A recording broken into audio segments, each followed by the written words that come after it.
नमस्कार, मैं Abhishek Raj, CEO founder Easy Way Global. चलिए आज हम बात करेंगे उत्तर प्रदेश अनुदेशक बहाली के बारे में। पदों की संख्या 6316 है और इसमें सीआईटीएस करने वाले छात्रों को मौका तो मिलेगा, लेकिन 100% मौका मिलेगा इसका कोई गारंटी नहीं है। तो वैसे लोग जो सीआईटीएस कर चुके हैं और 3 साल का एक्सपीरियंस भी लिए हैं, जिनके पास एक्सपीरियंस भी कंप्लीट है, सीआईटीएस भी किए हैं, फिर भी उनके नौकरी की संभावनाएं नहीं है, तो इसी मुद्दे को लेकर लखनऊ में 15 सितंबर को सुबह 10 बजे सभी सीआईटीएस छात्र पहुंच रहे हैं। जगह आपको मैं बता दूं कि प्रशिक्षण एवं सेवा आयोजन बांस मंडी चौराहा, लटूस रोड, 4 बाग, लखनऊ, नियर 4 बाग रेलवे स्टेशन। ठीक है, यहीं पे सभी लोगों को पहुंचना है और यहाँ पे ये कॉन्टैक्ट नंबर दिया गया है। इस कॉन्टैक्ट नंबर पे आप किसी भी परेशानी या कुछ भी प्रॉब्लम होता है, आप इस पर संपर्क कर सकते हैं। जो वहाँ पे होंगे आपको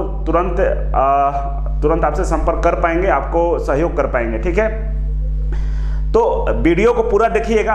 अगर आपने मुझे 5 मिनट टाइम दिया तो आपका जो सीआईटीएस डिग्री है ना, वो उसके बारे में वास्तविकता आपको समझ में आ जाएगा। ठीक है, तो वीडियो का स्किप नहीं करना है, पूरी बातों को समझिएगा।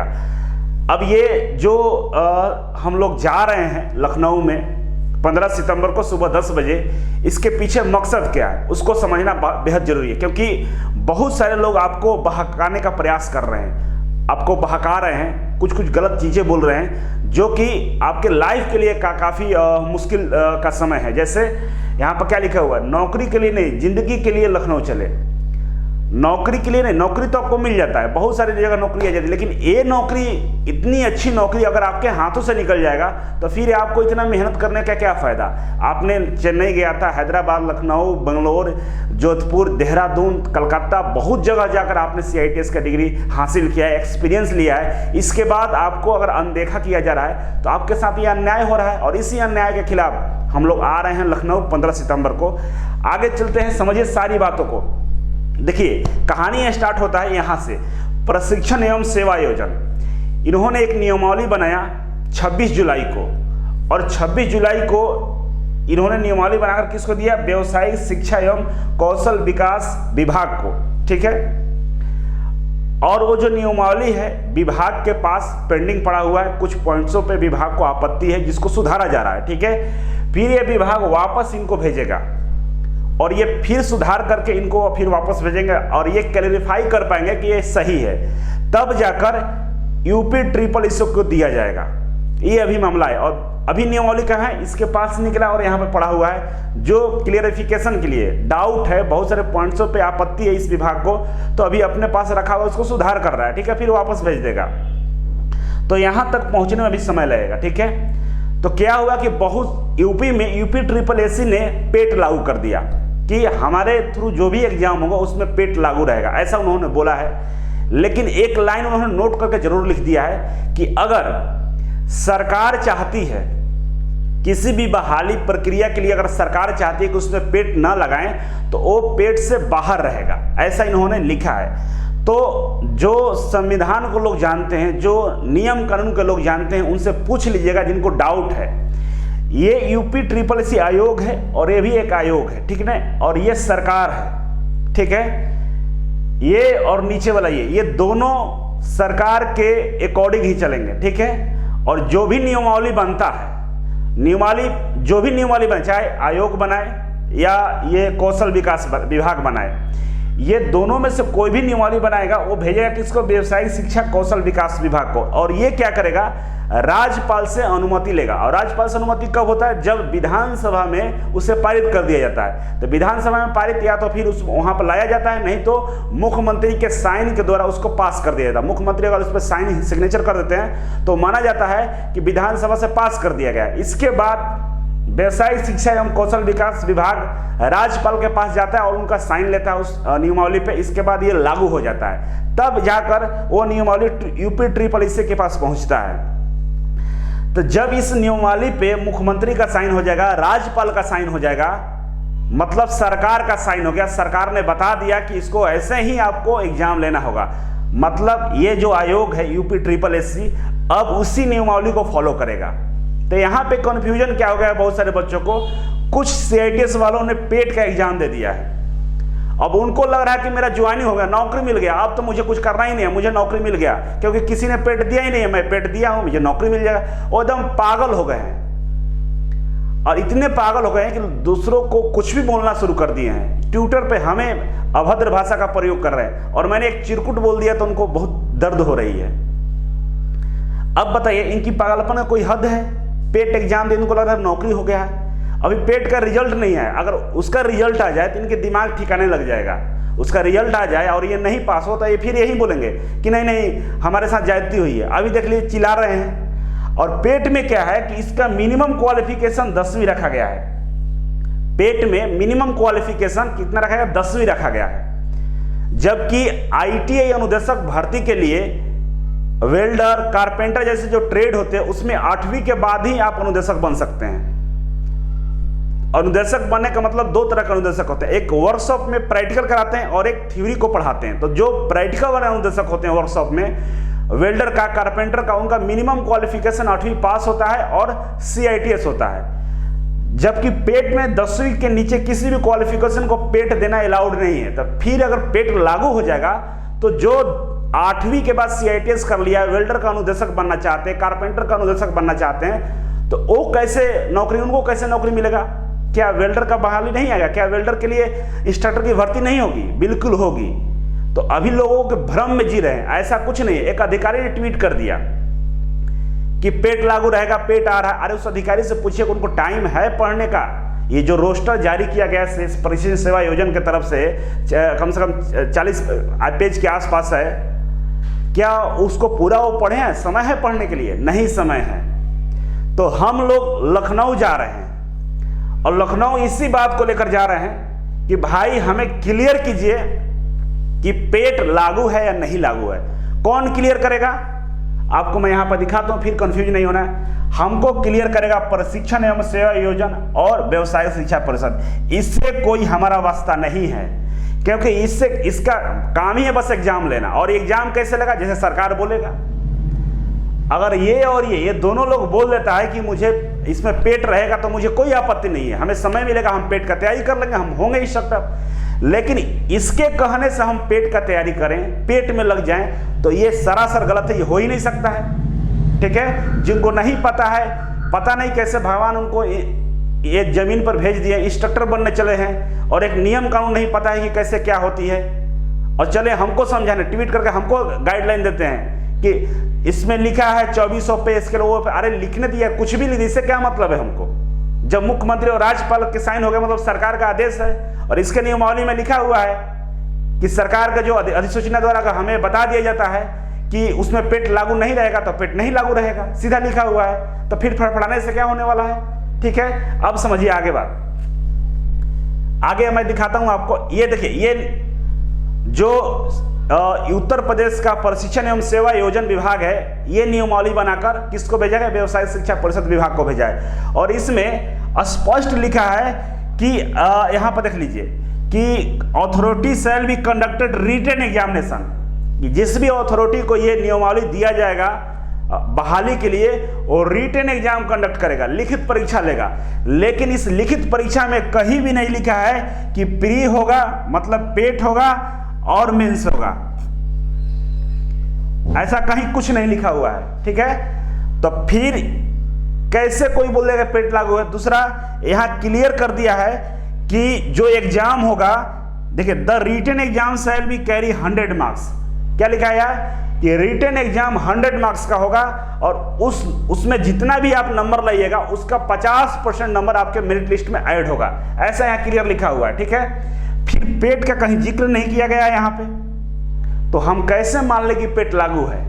हम आज पर आप बताइए, आपके पिताजी, आपके घर में पिताजी हैं, माताजी हैं, वो बोलेंगी कि बाबू आपको पटना जाना है और ये इस ट्रेन से जाना है, तो आप बगल वालों से पूछोगे क्या कि हमको पटना जाना है कि नहीं जाना है?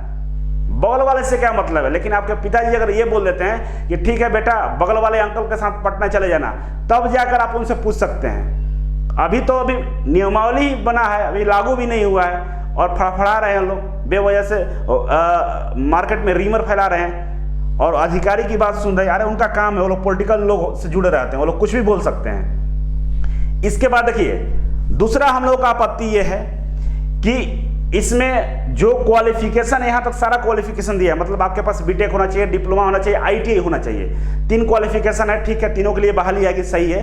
लेकिन सीआईटीएस के लिए अलग से लिखा है कि ये इसेंशियल क्वालिफिकेशन रहेगा। इसेंशियल एक्चुअली मतलब जरूरी क्वालिफिकेशन होता है, लेकिन ये लागू है कि नहीं लागू है, इस पर कोई क्लियरिफिकेशन कहीं नहीं दिया गया कि सीआईटीएस लागू है 100%। तो हम लोगों को स्पष्टीकरण लेना है प्रशिक्षण एवं सेवा योजना से कि आप हमें ये बताइए कि क्या ये 100% लागू है या नहीं लागू है, क्योंकि डीजीटी के द्वारा स्पष्ट तौर पर बोल दिया गया है कि विदाउट सीआईटीएस क्वालिफाइड कोई भी अभ्यर्थी है उसको इंस्ट्रक्टर बनने का अधिकार नहीं, वो इंस्ट्रक्टर नहीं बन सकता है। मतलब भारत सरकार का ये रूल है, और जितने भी एनसीवीटी कॉलेज है डीजीटी के अंदर में ऑपरेट होते हैं वो अपने कॉलेजों में अलाउ नहीं कर रहा है। वैसे में विभाग को सीआईटीएस 100% लागू करना पड़ेगा, लेकिन इस नियमावली में कहीं भी स्पष्ट नहीं है कि 100% सीआईटीएस लागू या नहीं लागू है। वैसे में अगर आप सीआईटीएस किए, इतना मेहनत किए और बिना सीआईटीएस करने वालों को नौकरी मिल जाता है तो फिर आपके साथ ज्यादती, आपके साथ अन्याय हो रहा है। आपने ट्रेनिंग लिया है चेन्नई, मुंबई, हैदराबाद, बंगलोर जाकर, आपने 1 साल समय दिया है, लाखों रुपए खर्च किए सीआईटीएस करने पे, और उनको नौकरी मिल जाए जो सीआईटीएस नहीं किए हैं, तो इससे ज्यादा अन्याय क्या हो सकता है। इसीलिए हम लोग लखनऊ आ रहे हैं 15 सितंबर को आयोग से पूछने कि आप बताइए। नहीं बताएंगे हम धरने पर बैठेंगे, ठीक है, सीधा स्पष्ट बात है। इसके लिए जो होगा हम देख लेंगे। नेक्स्ट आइए, यहाँ पे दूसरा आपत्ति हमें यह है कि इसके नियमावली में CCC का जिक्र किया गया है कि CCC चाहिए।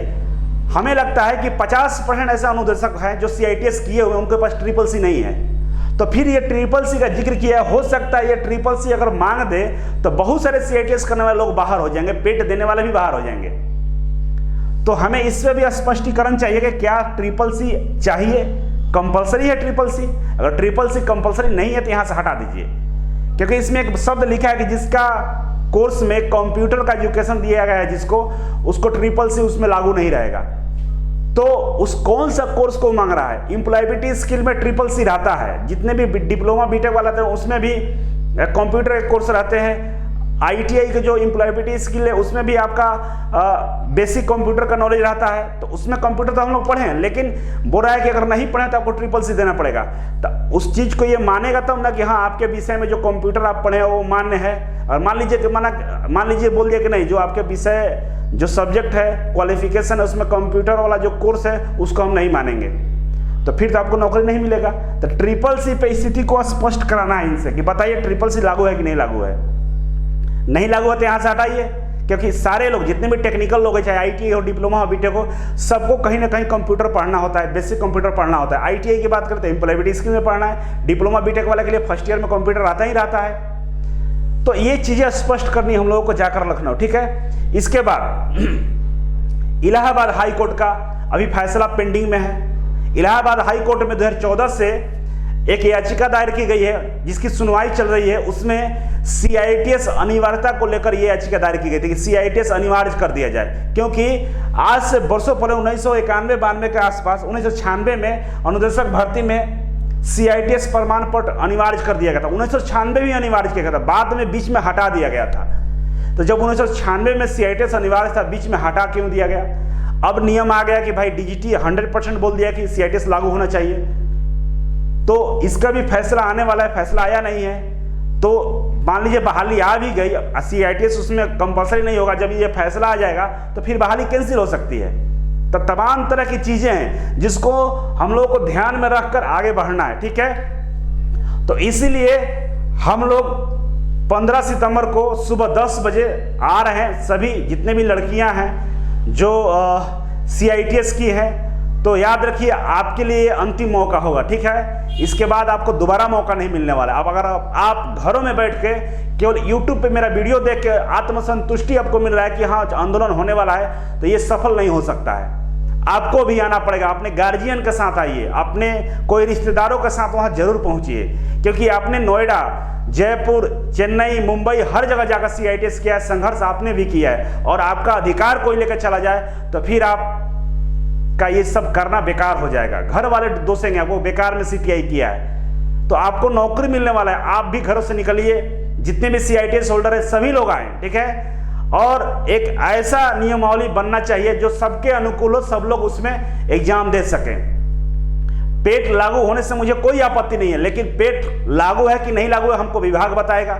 जब तक विभाग हमें नहीं बताता है, हम पेट लागू है इस बात को हम नहीं मान सकते हैं, ठीक है। और आयोग कोई सरकार नहीं होता है, आयोग का काम है सरकार के दिशा निर्देश का पालन करना, और जो विभाग होता है वो सरकार होता है। सरकार और विभाग स्वतंत्र रूप से काम करते हैं, जो भी विभागीय मंत्री वो स्वतंत्र रूप से काम करते हैं, उनको मुख्यमंत्री के निर्देश का पालन करना होता है। और जो भी नियमावली आती है जिसमें मुख्यमंत्री का साइन हो जाता है, राज्यपाल का साइन होता है, मतलब ये माना जाता है कि ये सरकार का निर्देश, दिशा निर्देश है, इसको पालन करना होगा। तो हम किसी अधिकारी, किसी सचिव, किसी क्लर्क की बातें हम नहीं सुनेंगे। और बहुत सारे लोग जो इस बहाली को लेकर बेवजह की अफवाहें फैला रहे हैं, वो अपना अफवाह बंद कर लें, नहीं तो ट्विटर पे और बहुत जगह मेरे खिलाफ आप लोग अभद्र शब्द का प्रयोग कर रहे हैं। तो याद रखिएगा, आपसे कहीं 100 गुना हम गाली देने का काबिलियत रखते हैं। आप तो अपशब्द लिख रहे हैं, गाली दे रहे हैं, तो 2-4 लोग ही देख रहे हैं, और मैं गाली दूंगा तो पूरा भारत देखेगा। और एक चिरकुट बोलने पे पूरा आपको दर्द होने लगा ना, तो आप जो मेरे खिलाफ मैसेज करवा रहे हैं उसको भी बंद करा लीजिए, क्योंकि मैं अपने लिए नहीं लड़ रहा हूं, मैं सभी CITS साथियों के लिए लड़ रहा हूं। मेरा नौकरी हो चुका है। आपको जानकारी के लिए बता दूं कि जो ये फड़फड़ा रहे हैं उनको मैं बताता हूं कि मेरा नौकरी हो चुका है। हरियाणा जो विभाग है, हरियाणा ITI कॉलेज में मेरा ड्राइंग और वर्कशॉप कैलकुलेशन में मेरिट लिस्ट में नाम आया हुआ है। डॉक्यूमेंट वेरिफिकेशन बचा है, इसके बाद फिर से एक रिजल्ट जारी होगा, उसमें नाम मेरा आने की संभावनाएं 100% है, क्योंकि नंबर बहुत ज़्यादा है और 2-2 पोस्ट पे मेरा मेरिट लिस्ट में नाम है, किसी एक में तो सिलेक्शन हो ही जाएगा। तो मुझे अपनी नौकरी का टेंशन नहीं है, मुझे नौकरी मिल चुका है, इसके अलावा मुझे नौकरी करना भी नहीं है। अगर वहाँ हरियाणा में मिल भी गया तो मैं ऐसे गया था अपना एग्जाम देकर देखने के लिए कि किस तरह का एग्जाम होता है, या थोड़ा सा CITS किया हुआ था, मुझे थोड़ा सा इच्छा भी था कि मैं एग्जाम दूं, क्या होता है, क्वालिफाई होते कि नहीं होते। और मेरा जीवन का पहला एग्जाम था जिसको मैंने 2-2 पोस्टों पर क्वालिफाई करके आया हूं। तो मुझे नौकरी की जरूरत नहीं है। मेरे पास हम खुद यहाँ पे 20 लोगों को नौकरी दिए हैं, और जितना सैलरी आपको मिलेगा ना गवर्नमेंट से अनुदेशक बनने के बाद, उससे ज्यादा हम सैलरी अभी देते हैं। हमारे कोचिंग में बहुत सारे ऐसे लोग हैं जिनको 50,000 रुपये सैलरी मिलता है, हम देते हैं। ऐसे एक नहीं है, 4-4 लोग हैं। और आप जा रहे हैं जो नौकरी करना, उसमें 50,000 स्टार्टिंग नहीं है, 40,000 50,000 स्टार्ट होगा आपका। और जब आपको 50-60,000 मिलेगा तो इन लोगों की सैलरी 1-2 लाख होगी। तो जो आदमी दूसरे को इतना सैलरी दे सकता है वो कितना सैलरी ले सकता है, तो समझ लीजिएगा। तो मेरे पीछे और मेरे प्रति रीमर फैलाने से कुछ नहीं होने वाला है। हम हैं वो हैं, और हम सबकी बात करते हैं। हम सेल्फिश और स्वार्थी नहीं है कि केवल एक इंसान के फायदे के लिए बात करें। हम पूरे CITS करने वाले साथियों की बात करते हैं, क्योंकि सबको मौका मिलना चाहिए। अरे वो जीत नहीं होता, कायरों की तरह नहीं जीतना है और नहीं जीतना चाहते हैं। सबको मौका मिले, मैदान में आइए। 6,316 पोस्ट है, 80,000 CITS करने वाले लोग हैं। सबको मौका मिले, देखते हैं किसमें कितना दम है। जो पढ़ा होगा, जिसको नॉलेज होगा, वो निकलेगा बाहर। लेकिन ये कौन सी काबिलियत हो गई कि आप बेवजह की नियमावली बनाएंगे, कुछ भी बना देंगे और हम मान लेंगे? कैसे मान लेंगे? 2014 की बहाली में बिना CITS करने वालों को नौकरी लग गया। क्या वो गलत नहीं था? क्या वो पढ़ाने के योग्य हैं? क्या वो बच्चों को क्या पढ़ाएंगे जो ट्रेनिंग नहीं किए हैं? तो ये बात है, ठीक है। तो सभी लोग आएंगे, और ये कॉन्टेक्ट नंबर है, ये एड्रेस है। तो एक बार हाथ जोड़कर विनम्रपूर्वक निवेदन है कि आपसी मतभेद को खत्म करके आइए। उन लोगों को भी मैं रिक्वेस्ट कर रहा हूं जो मेरे खिलाफ षड्यंत्र रच रहे हैं, आवाजें उठा रहे हैं, सबके बारे में पता है, कोई दिक्कत नहीं है। आप आइए, हमारे तरफ से आपके प्रति किसी भी तरह की कोई भी द्वेष भाव नहीं है। आप आइए, आप साथ दीजिए, आपका भी नौकरी मिलेगा, सबको मिलेगा, सबको मौका मिलना चाहिए। एक साथ मिलकर एकजुट होकर अगर हम प्रयास करेंगे तो नियमावली हमारे अनुकूल बन सकती है और हमें मौका मिल सकता है, ठीक है। तो चलिए इस वीडियो को जरूर शेयर कीजिएगा, आप सभी से निवेदन है। तो आज के लिए इतना ही था। Thank you so much. फिर मिलते हैं आपसे एक नई वीडियो, एक नई जानकारी के साथ। तब तक के लिए